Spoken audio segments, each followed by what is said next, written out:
ഇപ്പോൾ ട്രെൻഡിങ് ആയിട്ടുള്ള നല്ല ക്രീമി ആയിട്ടുള്ള ഇഫ ചിക്കൻ ഉണ്ടാക്കാവേ. ഇത് കാണുമ്പോൾ ഭയങ്കര ലുക്കാണ്, പക്ഷെ അത്ര വലിയ പാടൊന്നുമില്ല കേട്ടോ ഇത് ഉണ്ടാക്കിയെടുക്കാൻ. നല്ല എളുപ്പമാണ്. ആദ്യം തന്നെ കഴുകി വൃത്തിയാക്കിയ ചിക്കൻ പീസ് ഒന്ന് വരഞ്ഞെടുക്കണേ. ഞാനിവിടെ ചിക്കൻ ബ്രസ്റ്റാണ് എടുത്തിരിക്കുന്നത്, ബോൺലെസ്. ഇപ്പം ഏത് പീസായാലും കുഴപ്പമൊന്നുമില്ല കേട്ടോ. ചിക്കൻ ഒന്ന് വരഞ്ഞ ശേഷം ഇതുപോലെ ചെറുതായിട്ടൊന്ന് ഇടിച്ചു കൊടുക്കാം. ചിക്കൻ ഒന്നും കൂടെ ഒന്ന് സോഫ്റ്റ് ആവാൻ വേണ്ടിയിട്ടാണ് ഇങ്ങനെ ചെയ്യുന്നത്.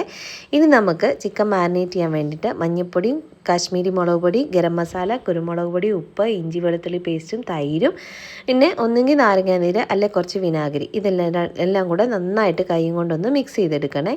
എന്നിട്ട് ഇതിലേക്ക് നമ്മുടെ കഴുകി വൃത്തിയാക്കി വരഞ്ഞു വെച്ചിരിക്കുന്ന ചിക്കൻ പീസ് വെച്ച് നന്നായിട്ട് മാരിനേറ്റ് ചെയ്തെടുക്കുക. എല്ലായിടത്തും മസാലയൊക്കെ തേച്ച ശേഷം 2 മണിക്കൂറെങ്കിലും കുറഞ്ഞതിൽ നിന്നും മാറ്റി വെക്കാം. എന്നിട്ട് നമുക്ക് ഒരു പാൻ വെച്ച് അതിലേക്ക് ബട്ടർ നന്നായിട്ട് മെൽറ്റായി വരുമ്പോൾ നമ്മൾ നേരത്തെ മാരിനേറ്റ് ചെയ്ത് വെച്ച ചിക്കൻ അതിലേക്ക് ഇട്ട് കൊടുക്കാം. ഈ ചിക്കൻ ഇതിൽ കിടന്ന് നന്നായിട്ട് ഫ്രൈ ആയിട്ട് 2 വശവും നല്ല കളറൊക്കെ ഒന്ന് മാറി നന്നായിട്ട് തന്നെ വെന്ത് വരണം. ഇത് അവിടെ കിടന്ന് വേവുന്ന സമയം കൊണ്ട് ഇതിലൊഴിക്കാനുള്ള നമുക്ക് ആ ചീസി ആയിട്ടുള്ള ക്രീം റെഡിയാക്കി എടുക്കാം. അതിനായിട്ട് മിക്സഡ് ജാറിലേക്ക് 2 പുഴുങ്ങിയ മുട്ട ഫുള്ളായിട്ട് എടുത്തിട്ടുണ്ട്. എഗ് വൈറ്റ് ആയാലും കുഴപ്പമില്ല. 5-6 വെളുത്തുള്ളി, 2 ചീസ് സ്ലൈസ്, ഉപ്പ്, പഞ്ചസാര, പാല്, പിന്നെ നമ്മുടെ ഫ്രഷ് ക്രീം, ഇതെല്ലാം കൂടെ അടിച്ചെടുക്കുക.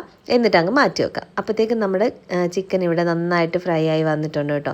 ഇനി ഇത് ഒന്നും കൂടെ ഒന്ന് കുത്തി കൊടുക്കുന്നുണ്ട്, ക്രീമൊക്കെ അതിലേക്കൊന്ന് ഒഴിക്കുന്നതിന് മുമ്പായിട്ട്. എന്നിട്ട് ഫ്ലെയിം ഓഫ് ചെയ്യുക. അതിനുശേഷം നമ്മൾ റെഡിയാക്കി വെച്ചിട്ടുള്ള ആ ചീസി ക്രീം ഇതിലേക്ക് ഒഴിച്ചു കൊടുക്കുക. ഇത്രയേ ഉള്ളൂ. ഇഫ ചിക്കൻ ഇവിടെ റെഡി ആയിട്ടുണ്ട്. എൻ്റെ പൊന്നെ, നല്ല അടിപൊളി ടേസ്റ്റാണ് കേട്ടോ, ഒരു രക്ഷയില്ല.